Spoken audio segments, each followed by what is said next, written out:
नमस्कार दोस्तों, आइए शुरू करते हैं वैशाख मास का 15वां अध्याय।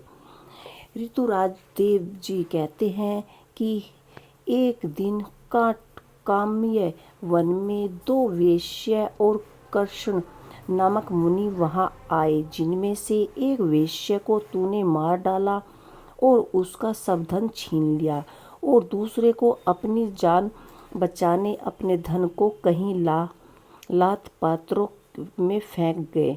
और कर्ण मुनि भी अपनी मृत्यु के डर से धूप में भागे तो तृष्णा और धूप से व्याकुल मूर्छित होकर गिर पड़े। तब तूने वेश्या धन कहाँ पटक गया, यह जानने के लिए कृष्ण कणक मुनि के कानों में फूंक मारी तथा कृष्ण की खिचड़ी मिले।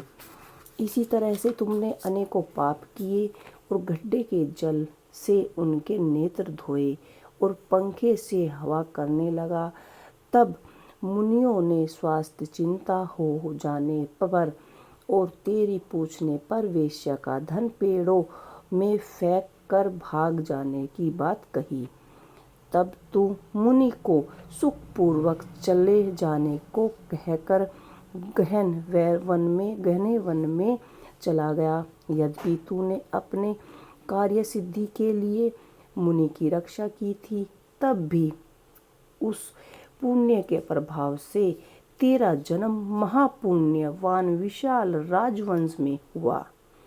अब यदि तेरी इच्छा सुख और राज्य संयुक्त मुक्ति आदि प्राप्त करने की है, तो तू इस माधव नाम के वैशाख मास और अक्षय तृतीया के दिए बाई गो ब्राह्मणी को दान दे और श्रम छत्री प्रतिमा दान कर, प्याऊ लगवाओ, स्नान कर, माधव भगवान का पूजन कर। इस वैशाख को धर्म के करने से तेरी विजय होकर साम्राज्य की प्राप्ति होगी और सब सुख भोगेगा और अपने सम्मान पुत्र प्राप्त करेगा और सब लोग तेरी वश में हो जाएगा। ब्राह्मण देव के ऐसे कहने पर साथ ही विष्णु भगवान जी के सक्षम दर्शन होंगे। ऐसे कुल पुरोहित दोनों ब्राह्मण याज और उपज राजा को समझाकर अपने अपने घर चले गए।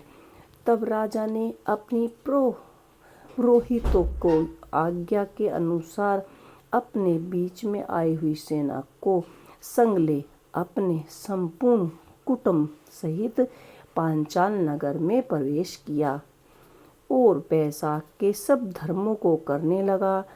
जब राज्यों के फिर चढ़ाई कर दी, तब घोर संग्राम कर उसे उन सबको जीतने उनके राज्य में से 10 अरब घोड़े, 3 कोटि हाथी, 1 अरब रथ, 10 सहस्त्र उच्च ऊंट, 3 लाख गधे अपनी पुरी में लाए और सब राज्य कर देने लगे।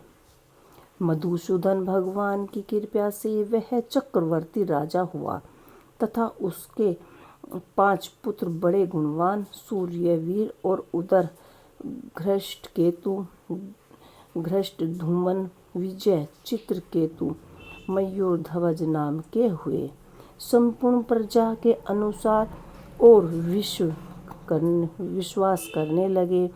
फिर पांचाल देश का राजा निष्काम चित्त को मधुसूदन भगवान की पूजा के लिए सभी धर्म करने लगा, जिसकी प्रसन्नता से मधुसूदन भगवान ने अक्षय तिथि के दिन चारों भुजाओं में शंख चक्र पद लिए, पीताम्बर धारण किए, वन माला पहने, लक्ष्मी तथा अंचरों सहित गरुड़ पर चढ़कर सक्षम दर्शन किए। इसके एहसान या तेज को देखकर राजा के नेत्र बंद कर लिए। फिर उनके दर्शन कर हर्ष के मारे सब देह में रोमांच खड़ा हो गया, नेत्रों से अश्रु गिरने लगे और अत्यंत भक्ति पूर्वक हाथ जोड़कर सिर झुकाकर श्री हरि विष्णु भगवान की स्तुति करने लगे। तो दोस्तों हमारा 15वां अध्याय यहीं पर समाप्त होता है। आपको हमारी ये कथा कहानी कैसी लगी हमें ज़रूर बताइए। अब आपको मिलते हैं हम अपने 16वें अध्याय में। श्री हरि विष्णु भगवान की जय।